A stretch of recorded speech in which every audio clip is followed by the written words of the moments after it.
everybody, Reviews Empire here with another video review.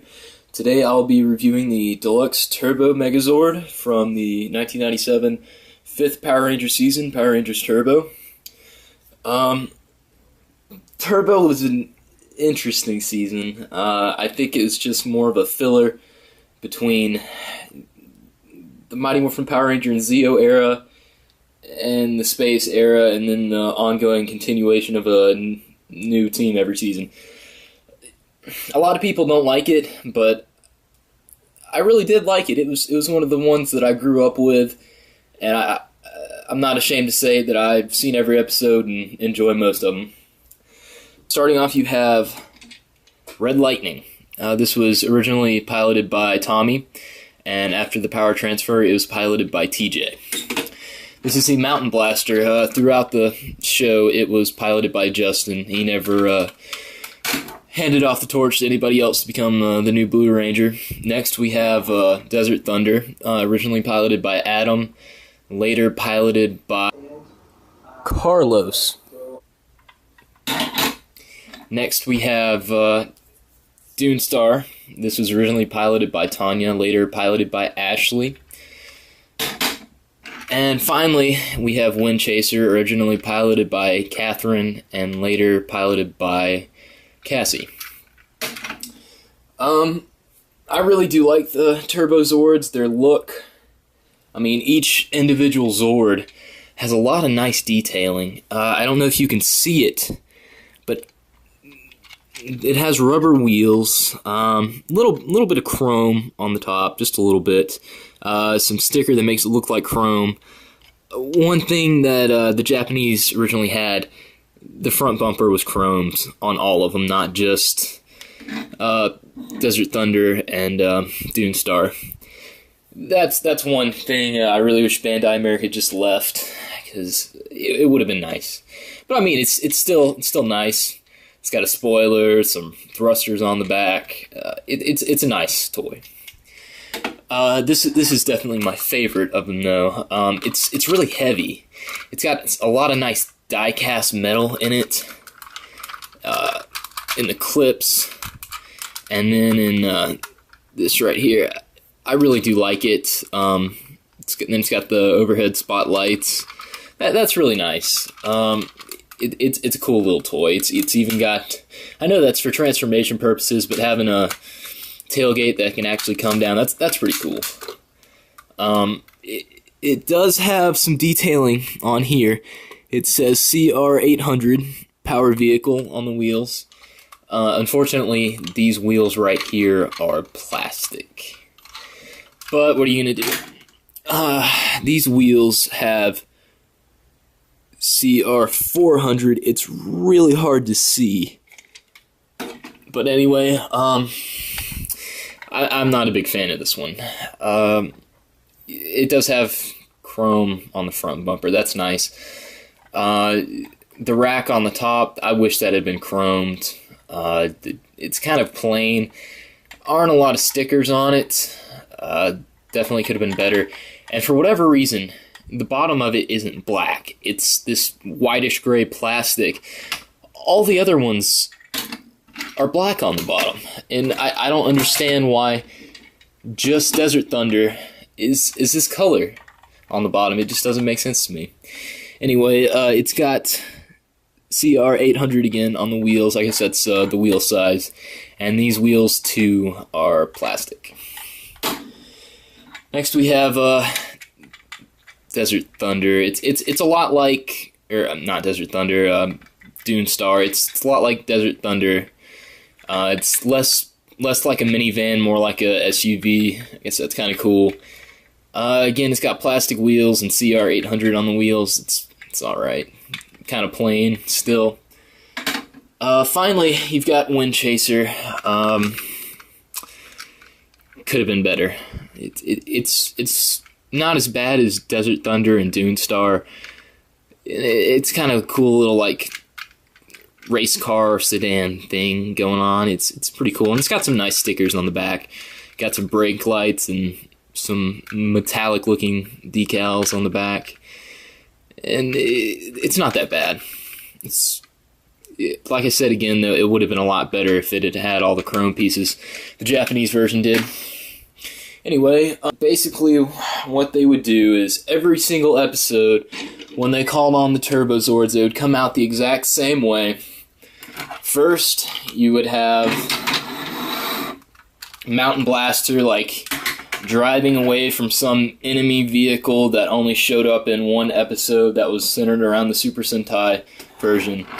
And then you would have Desert Thunder and Dune Star drive by, and then they would lock up together, slam on their brakes, turn around, and then they would all just, like, drive into each other.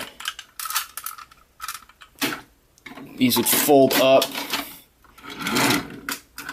and I can't really... Alright, there we go. And basically they would keep on driving, that would fold back. Then Wind Chaser would kind of drive up, split in half, mind you, and keep driving. And basically, all this would come out. Fist would come out, peg comes out, windshield, it's kind of hard to get out, but basically it just swings up, and that breaks up the arm a little bit, makes it look more like a robotic arm than like half of a car. And it would just kind of attach, and then, if I can get it in there, like I said, yeah, hard to do on camera. And then finally, Red Lightning would just, like, fly off a mountain and just, like, glide, like, almost like it's got, like, rocket boosters, and just land inside. That would come up, and basically they would all just slam on their brakes at one time while they're moving, and their sheer momentum would make them, like, lift up. The rest of Red Lightning would come down, Megazord face would come up, eyes would light up, and it's ready for battle. And that's basically what it did. Not very realistic. Since they used Super Sentai footage, it wasn't really great quality, especially for the 90s. Now Super Sentai footage is so good, it's hard to tell what's Super Sentai and what's Disney crap. But yeah, it's a cool Zord. It's definitely one of my favorites. I did grow up with it, and it just looks really cool. He has the Turbo Power Sword, or Turbo Sword. He uses that often. He's also got a shield. He doesn't use it often. He did use it in the Turbo, a Power Rangers movie, when he fought Malagor. Let me grab that. And that, yeah, it was okay. And he's got two finishing moves. One, he's got like a flying kick, like Falcon Kick. Yeah, and it never kills the opponent, so I don't see a point in doing it. But he's also got like the turbo spin out, where he just like spins really fast, and he's got rocket thrusters moving him forward. And he basically just runs his opponent through, and it usually kills him. But one thing about this, it can combine with the Rescue Megazord. It's really an awful combination, in my opinion, and it's only seen in the show one time. I don't even know why it was necessary, but I'll show it anyway. Basically, in the Power Rangers Turbo episode Carlos and the Count, neither the Rescue Megazord or the Turbo Megazord was powerful enough on their own, so they had to combine both Megazords into the Turbo Rescue Megazord, and I'm not a fan, obviously.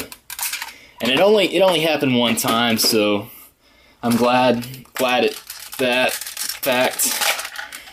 But if they had made it a regular thing, I would have been disappointed.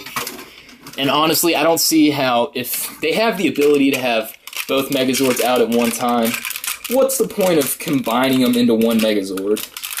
I mean, really, just seems like a waste of resources. So, just clip them in. And that's him in all his awkward, goofy glory. And he can use the artillery power. He can use artillery power even with Wind Chaser's arms. Every single one of the Turbo Megazord weapons are interchangeable with each other, except for Robo Racer, obviously. But yeah, he can use the Rescue Megazord blasters too, even with the Wind Chaser arms. But I don't know why you want to do that. Swords and shields are cooler than little blasters anyway. So that's it for this review. I hope it was informative for you and a little entertaining at the same time. I will be continuing the series with In Space. I have all 5 space swords, including the Abomination Silver Titanus. So if you would like to see those, I should have them up pretty soon. So yeah, thanks for watching and have a good one.